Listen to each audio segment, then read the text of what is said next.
제가 알기로는 보통 스마트 스토어 평균으로는 구매 전환율이 1%에서 2%거든요. 그러면 14%면 꽤 많은 편이시네요. 그래도 좀 많은 편인 것 같아요. 와. 저는 이제 온라인 사업을 하고 있는 성실맨이라고 합니다. 지금 현재는 혹시 매출이 한 어느 정도 되시나요? 때에 따라 다르긴 한데 네. 이번 연도는 그래도 1억 고지로 올라와서 월 매출이 1억 정도? 네네. 아, 그럼 마진율은 한 어느 정도 되시나요? 한 30에서 60 정도인데 아, 이제 마케팅 비용으로 많이 쓸 때는 30%까지 가고 네. 이제 좀 후달린다. 네. 좀 광고 좀 덜 하자라고 하면 이제 그때 좀 올라가고. 사입을 하시나요? 아니면 위탁을 하시나요? 이제 원래 100% 위탁이었는데 네. 이제 위탁 잘 팔리는 제품들을 다 이제 제조로 좀 돌리고 네. 사입으로 좀 많이 돌렸어요. 아, 그러면 사입이랑 위탁 다 하고 계시는 건가요? 네, 맞습니다. 아, 그러면 상품이 혹시 몇 개 정도 되시나요? 제가 워낙에 좀 제품을 많이 올리진 않아서 많이 안 올리는 걸로 유명하시잖아요.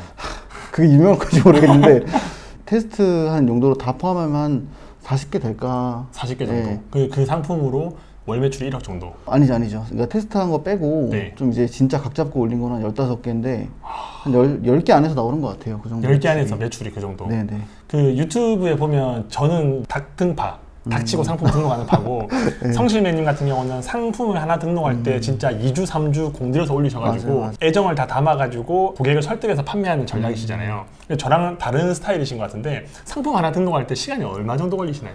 이제 저 혼자 할 때는 네. 한 달도 걸렸던 것 같아요. 상품 하나 등록하는데 아, 저는 10분이면 올라가요.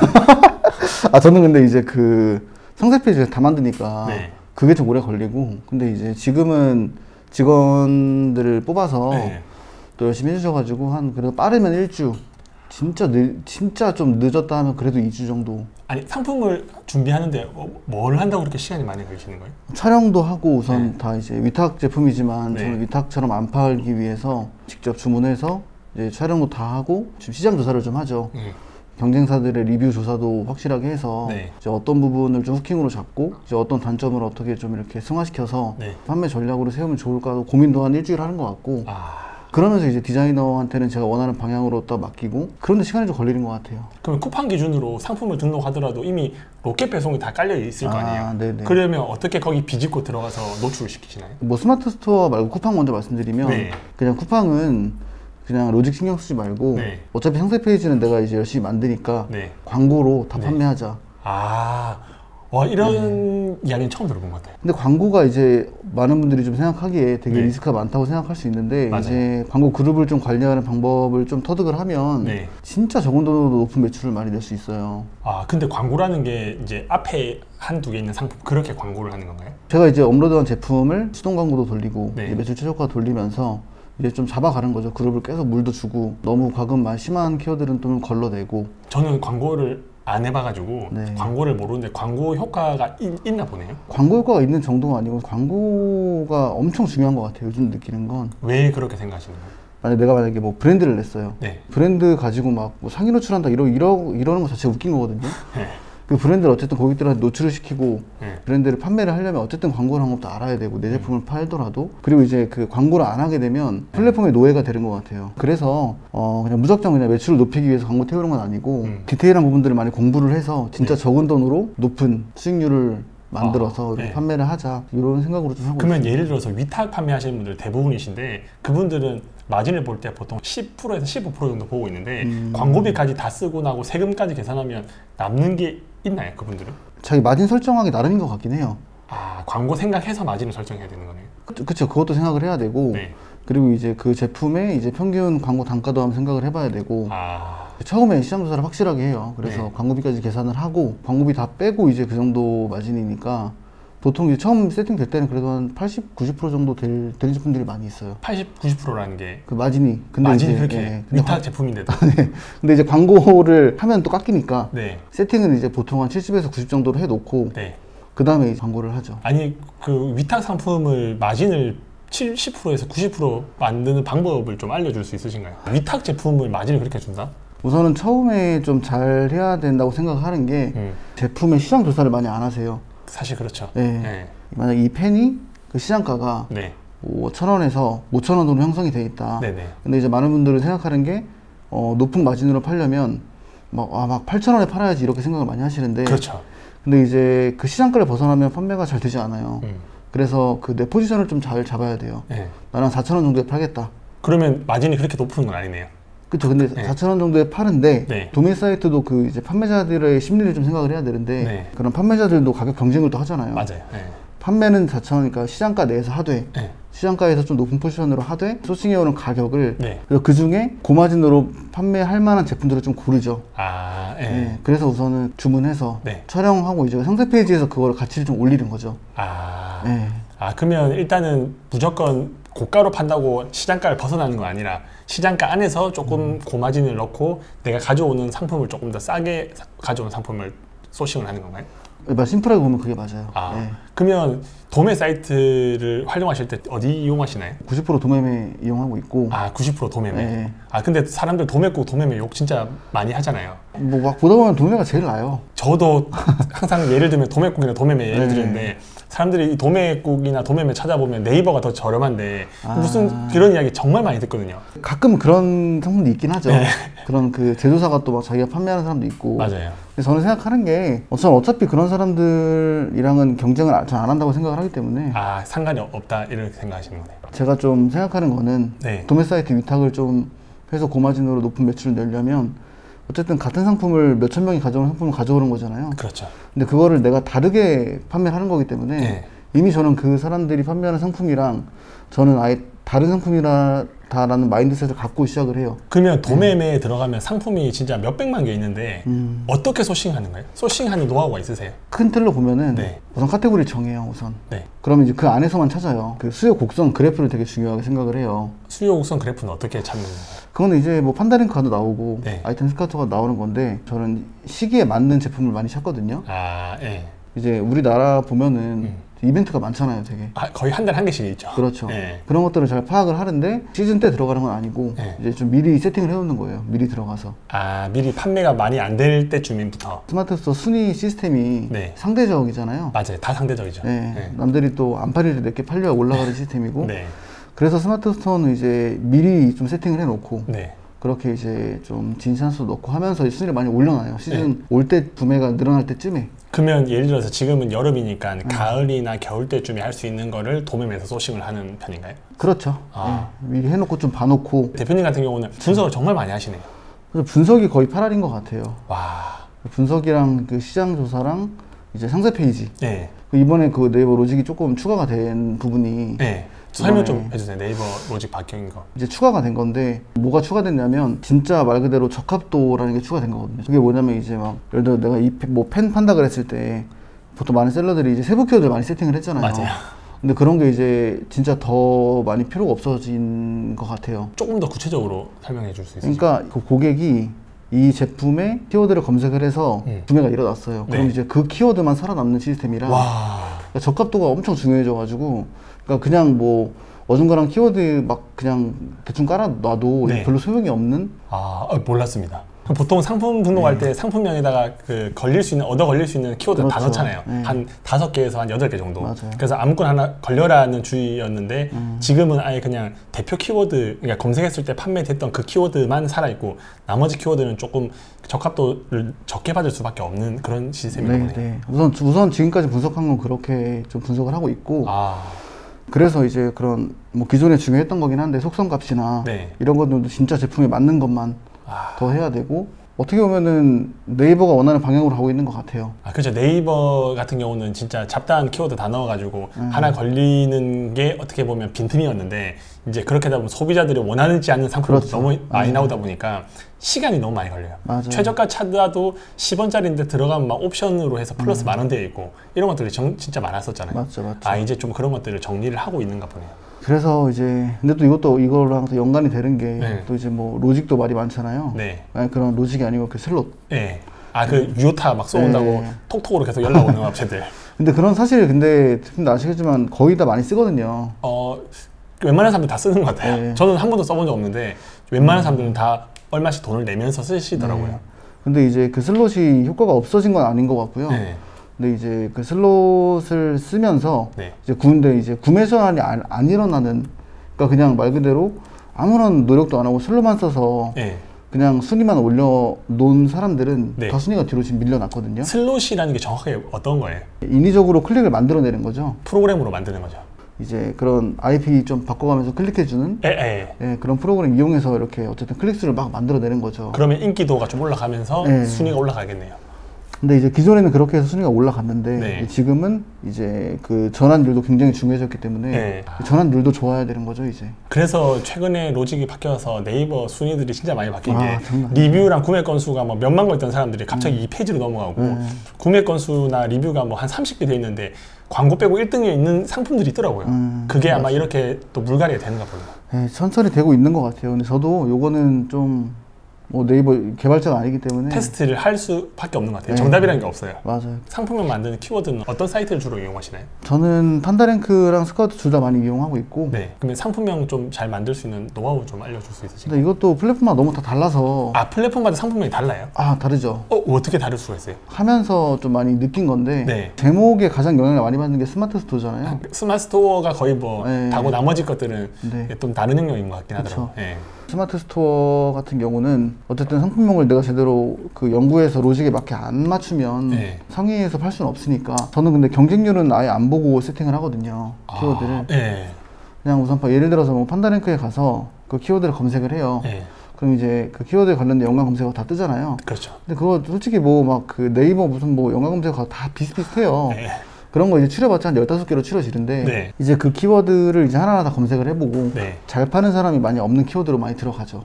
그러면 스마트 스토어는 키워드를 그렇게 분석하시고 네. 다른 사이트 같은 경우는 키워드를 어떻게 하시나요? 이제 로직에 너무 목매는 게 싫어서 네. 광고랑 그 외부 유입 활동만 잘 해도 네. 다 유입은 되거든요. 네, 근데 물론 소리 많이 가긴 하지만 네. 그러니까 물론 로직을 무조건 알긴 알아야 돼요. 네. 알고 대응을 하되 사실 저는 그걸 굳이 연구해서 네. 1등으로 파는 것보다 네. 쿠팡 말고 이제 다른 5대 마켓들은 이미 트래픽이 사실 스마트 스토어보다 좀 확실히 적고 네.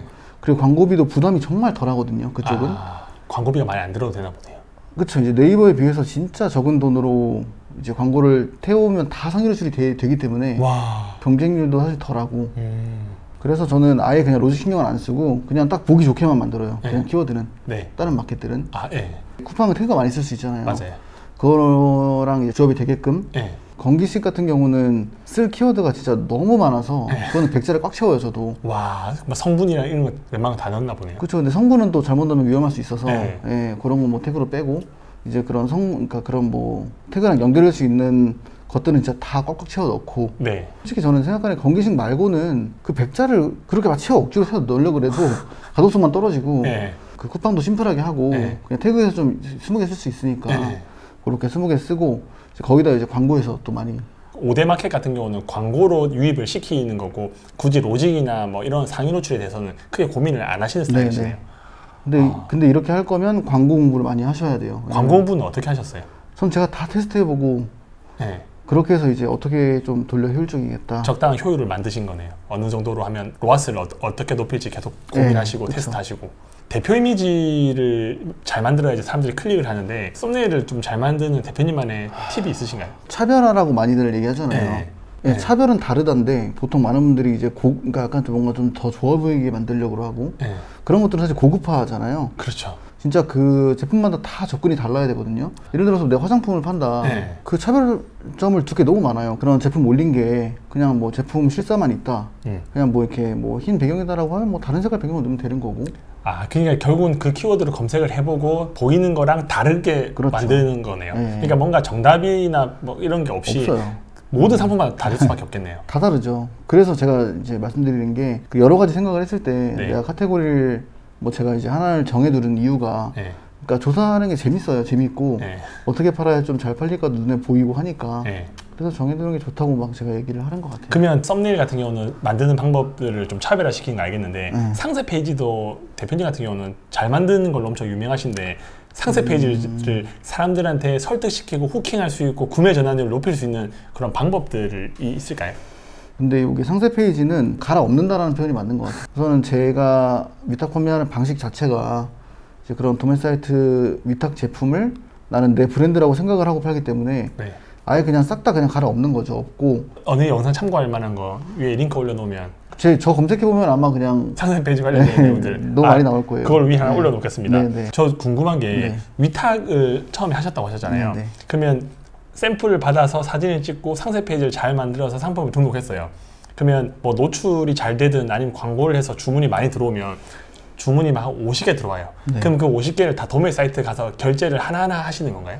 어떻게 하세요? 그렇게 하고 지금도 하고 있고. 아 진짜요? 네, 근데 지금은 이제 양이 너무 많아져서 이제 그 엑셀로 그냥 도매 사이트에서 한 번에 그냥 대량으로 그 발주 넣고 그렇게 하고 있어요. 근데 그렇게 주문을 많이 받아서 도매 사이트에 주문을 넣으면 품절되는 경우도 많지 않나요? 많죠. 그렇게 되면 대응을 어떻게 하시나요? 그러니까 대응은 그냥 품절 걸어요.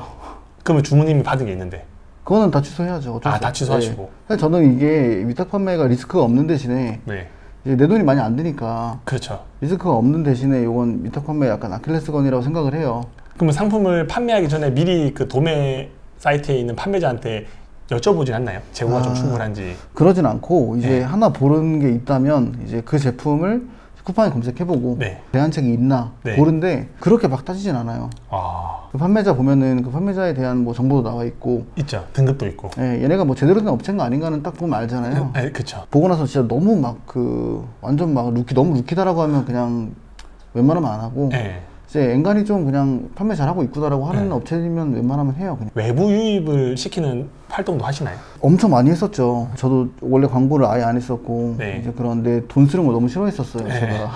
그래갖고 이제 다 거의 100% 다 외부 유입을 만들었어야 되거든요. 어떻게 근데 외부 유입 만드셨어요? 좀 더 디테일하게 들어가면 안 되게 너무 들어가면 또 제 책 구매하신 분들이 뭐라 할 수도 있어서 약간 중간 단계까지만. 중간만. 크게 말씀드릴게요. 어떤 제품을 판다고 했을 때 예를 들어서 자동차 거치대로 예를 한번 들어주세요. 그럼 딱 그 보이는 게 자동차 거치대라고 하면은 우선은 이게 어디서 잘 팔릴까 한번 생각을 해보면 동호회 같은 사람들 꼭 그런 데 들어가면 또 많이 팔릴 거 아니에요? 그렇겠죠. 그런데 다 가입을 하는 거예요, 이제.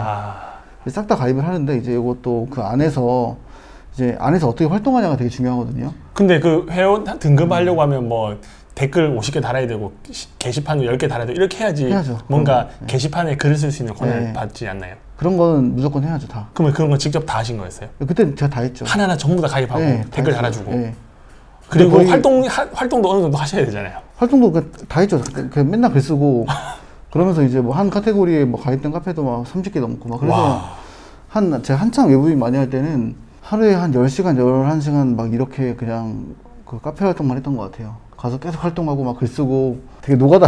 그러면 만약에 그렇게 막 노가다 해가지고 나름대로 그 카페에 열심히 하는 사람처럼 보이게 했어요. 그 다음에 내가 팔고 싶은 차량용 거치대가 있잖아요. 그럼 차량용 거치대를 어떻게 홍보를 하시나요? 이제 그런 디테일한 부분은 이제 또 책에 적어놓은 부분이에요. 책에 링크 달아놓을 테니까 구매하시면 되겠네요. 감사합니다. 근데 뭐 우선 조금 말씀드리면 카페나 커뮤니티 특성을 알아야 돼요. 그럼 뽐뿌는 사실 너무 드세요.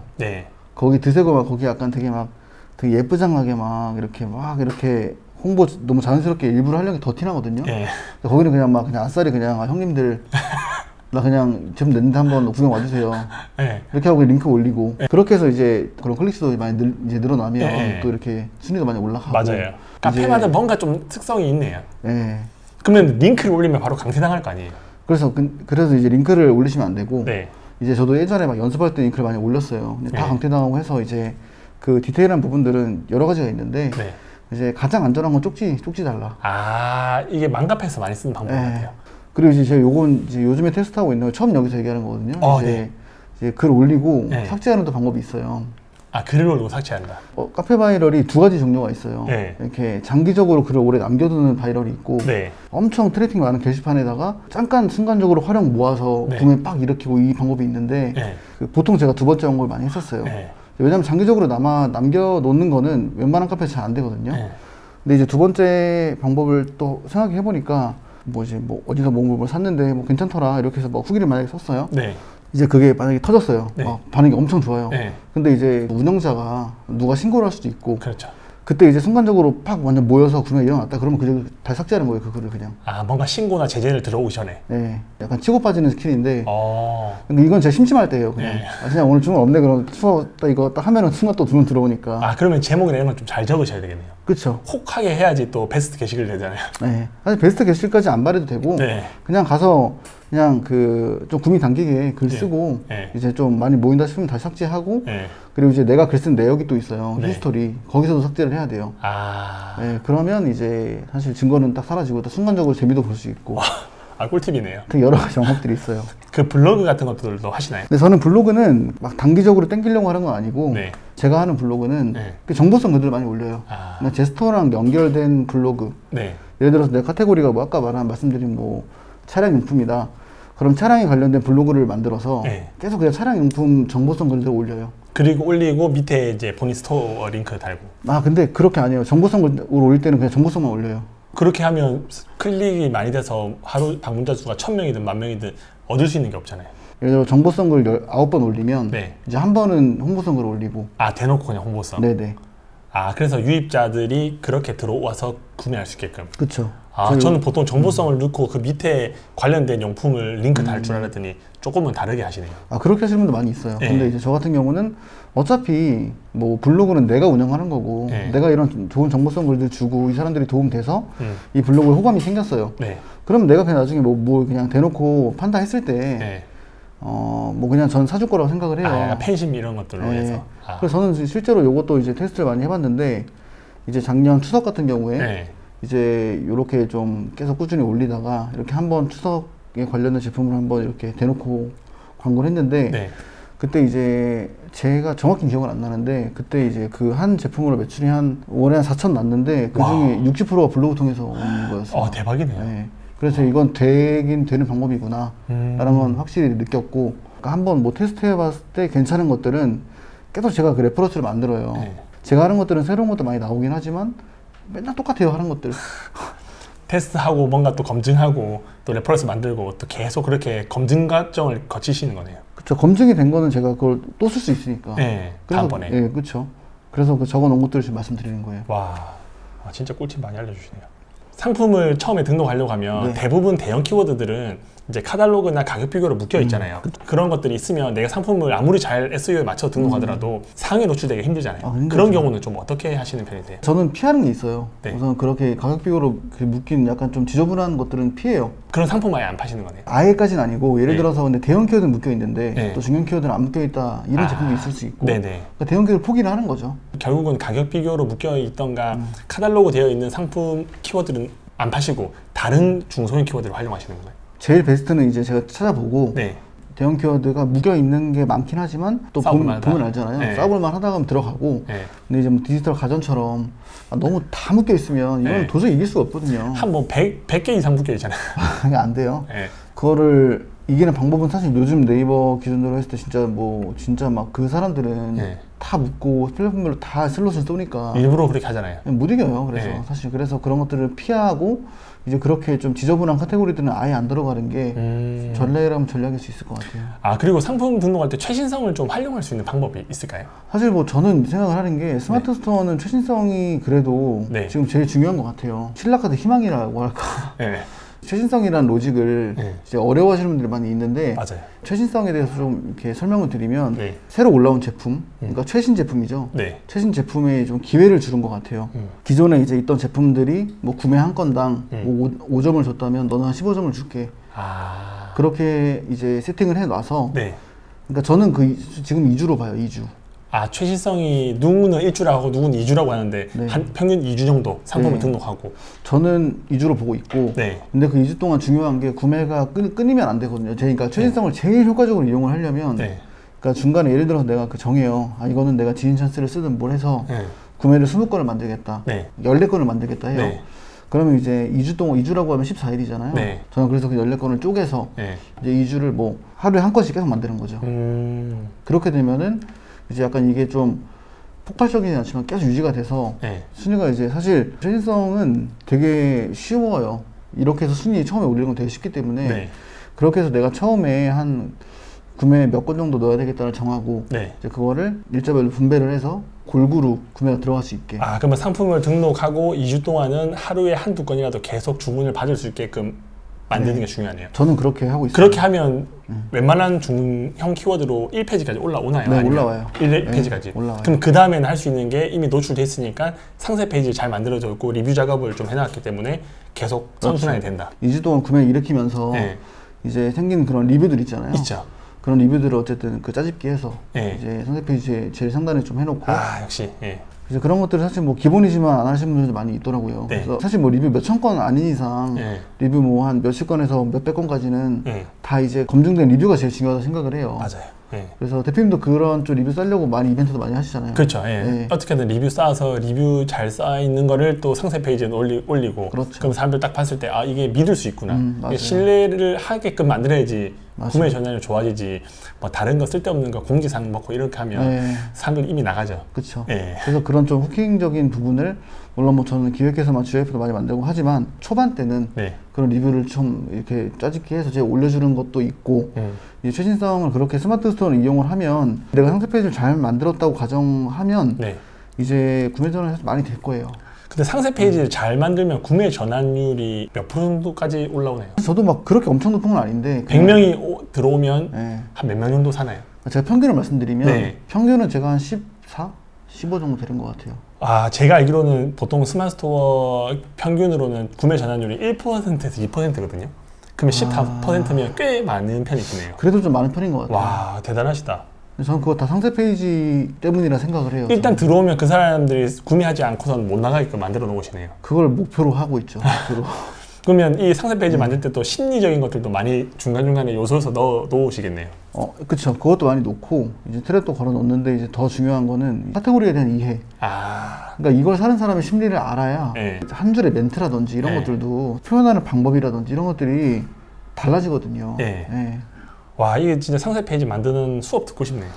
어떻게 하면 들을 수 있나요? 영상 보면 다 나와 있으니까. 네, 다 무료로 뿌린 거라. 아, 그 대표님 네. 성심엔 유튜브 들어가면 다 나와 있죠. 네, 그것도 나와 있고. 네. 네. 그리고 상품 등록할 때 단품으로 등록하시나요? 아니면 옵션이나 추가 상품도 많이 구성하시는 편이신가요? 이것도 연구를 많이 해야 돼요. 네. 사이즈가 있는 제품이면 전 무조건 옵션을 넣어서 네. 이제 웬만하면 사람들 심리가 조그만 거 사는 이유가 물론 조그만 게 필요해서 사람도 있겠지만 네. 돈 때문에 그런 사람들이 많거든요. 있죠. 네. 이제 그런 심리를 좀 이용해서 라지랑 엑스라지랑 차이를 얼마 안 나게 하는 거죠. 네. 그 라지 살 바에 엑스라지 사자 이런 마음으로. 네. 그래서 그런 식으로 만들어서 이제 그 대신에 이제 그 엑스라지는 진짜 그 마진을 높게 설정하고 이제 그런 좀 전략들을 많이 쓰고 있고. 그러면 그 추가 상품 같은 것도 좀 구성을 많이 하시나요? 저는 추가 상품은 거의 무조건 넣으려고 하죠. 이왕 사는 김에 하나 더 끼워 팔 수 있게끔. 그런 개념으로 접근하기보다는 네. 이 제품을 살 때, 네. 이 본품을 살 때 이 추가 상품을 그냥 끼워 넣는 개념이 아니고 이거랑 이거는 한 몸이다라고 느껴질 정도의 제품을 추가 상품으로 넣어요. 그럼 뭐 실팔면 추가 상품으로 반을 팔고 이런 식으로 어느 정도 연관성 있는지 한번 예를 좀 들어주시면. 그러면 제 상품이 노출이 돼서 다른 거 한번 생각하셔가지고. 뭐 컵이랑 컵받침대라고 보면 될 것 같아요. 근데 거기서 또 중요한 게 컵이 마음에 들잖아요. 네. 추가 상품이 진짜 예뻐야 돼요. 근데 진짜 잘 어울려야 되고 그 감성을 좀 알아야 돼요. 그 컵받침이 있어야지 완성이 되는 컵. 그렇죠. 그런 느낌이에요. 딱. 손님 대접할 때 컵이 있으면 좀 허전한데 컵받침이 있으면 센스 있는 사람이다 딱 볼 그렇죠. 수 있게끔. 그래서 그 추가 상품이랑 이 제품이랑 같이 있는 그 사진이랑 GIF를 또 넣죠. 그러면 컵이랑 컵받침이 같이 있는 걸 묶어가지고 옵션으로 팔지 왜 굳이 추가 상품으로 하나요? 추가 상품으로 하는 게 마진을 보기가 더 쉬워요. 맞아요. 네, 그런 것도 있고. 그렇죠. 네. 지금은 한 달 매출이 1억 정도 넘어가면 수입이 그래도 꽤 괜찮으시잖아요. 힘들어요. 항상 힘듭니다. 뭐 때문에 힘드신 거예요? 정산도 느리고 워낙에 돈을 벌고 있는 것 같은데 버는 것 같지도 않고 모르겠어요. 저도 항상 듣는 이야기긴 한데. 그러면 예전 직장 다닐 때 직장은 대기업 다니셨나요? 그쵸, 대기업 다녔었죠. 그 대기업 다닐 때보다는 지금의 수입은 더 좋으시죠?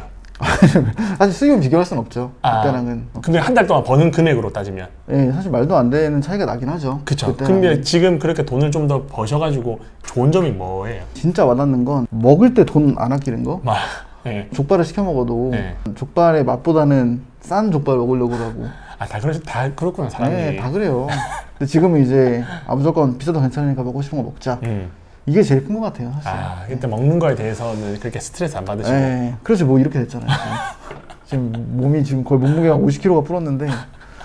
그러면 퇴사를 하셔가지고 좋은 점이 뭐예요? 제일 좋은 점? 제일 좋은 점은 한 가지 있죠. 쉬고 싶을 때 쉴 수 있는 거. 근데 안 쉬잖아요.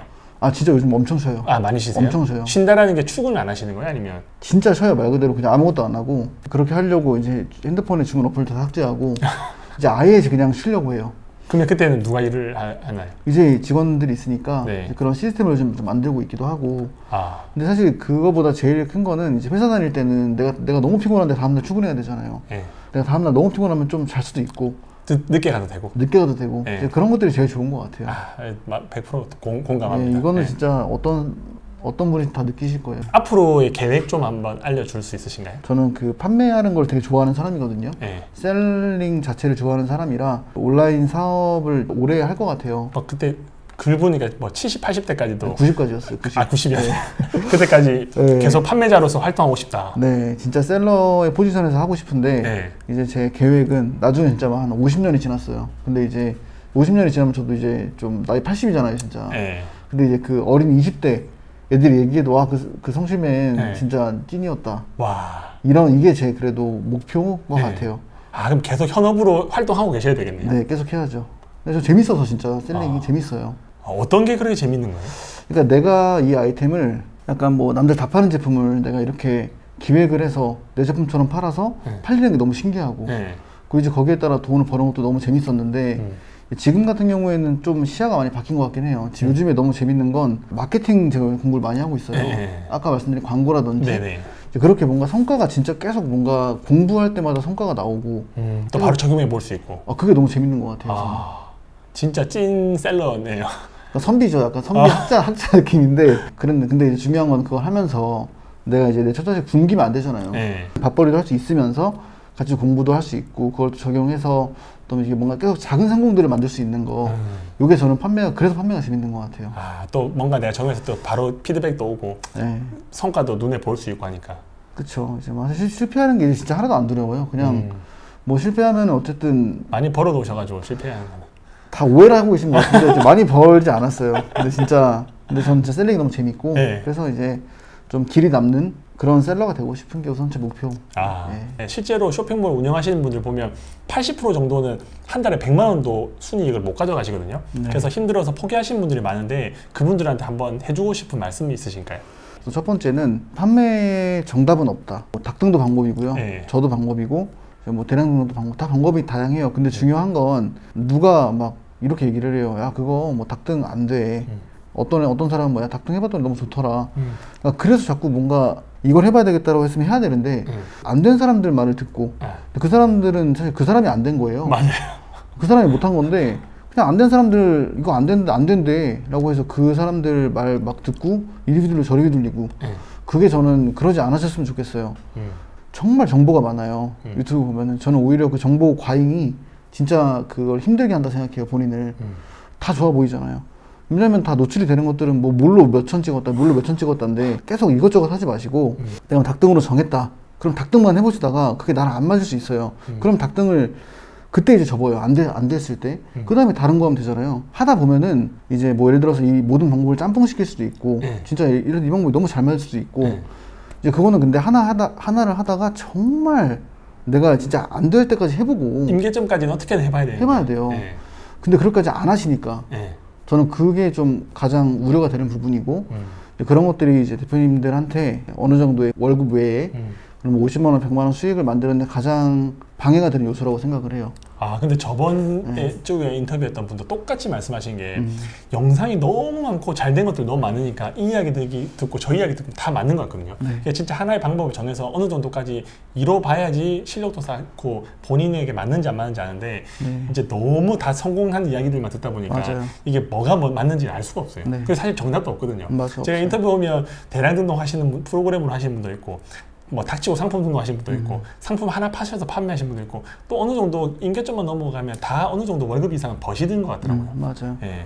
그래서 이게 이제 첫 번째 말씀드리고 싶은 말씀이고 네. 두 번째는 여러 가지 방법들이 있지만 그러니까 매출이 바로 나오시는 분들이 있어요. 이제 그런 분들은 희귀한 분들이에요. 진짜 그건 특별한 케이스. 진짜 특별한 케이스예요. 그러니까 저 같은 경우도 물론 저는 이제 뭐 유료 강의 듣고 막 그러지 않았지만 저는 그 시작한 6개월 동안 한 달에 5만 원도 못 벌었었거든요. 진짜요? 네, 진짜예요. 그런 적 있으셨어요? 저 처음 시작했을 때 6개월 동안 그 순수익이 5만 원도 안 됐어요. 전 6개월 만에 월 매출 1억 넘었었는데.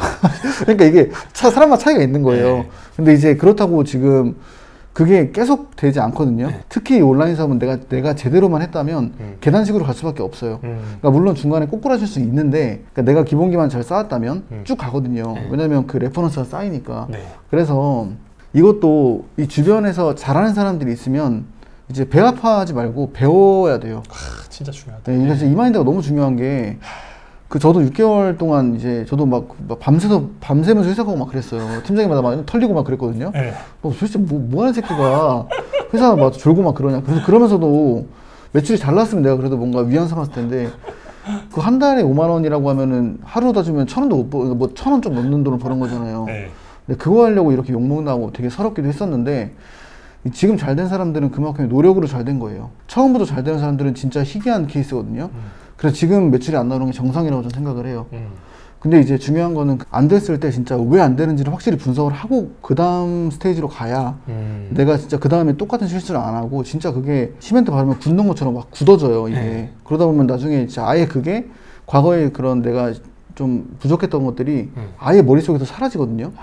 그래서 그런 걸 분석하고 가시는 거 그리고 이제 매출 안 나오는 게 당연한 거니까 그거를 너무 자책하지 마시고 그 장기적으로 가는 거잖아요. 사실 저희 뭐 로또도 아니고 계속 그 꾸준히 해야 꾸준히 월급 이제 이상으로 벌 수 있는 거고 그래서 그러셨으면 좋겠어요. 네. 이 이야기 좀 잘 귀담아 한번 들으셔가지고 너무 자책하지 말고 그냥 꾸준히 내가 가지고 있는 것들 실력을 느린다, 임계점을 넘어간다 이렇게 생각하시면 좋을 것 같습니다. 네, 오늘도 긴 영상 시청해 주셔서 감사합니다. 행복한 하루 보내시기 바랍니다.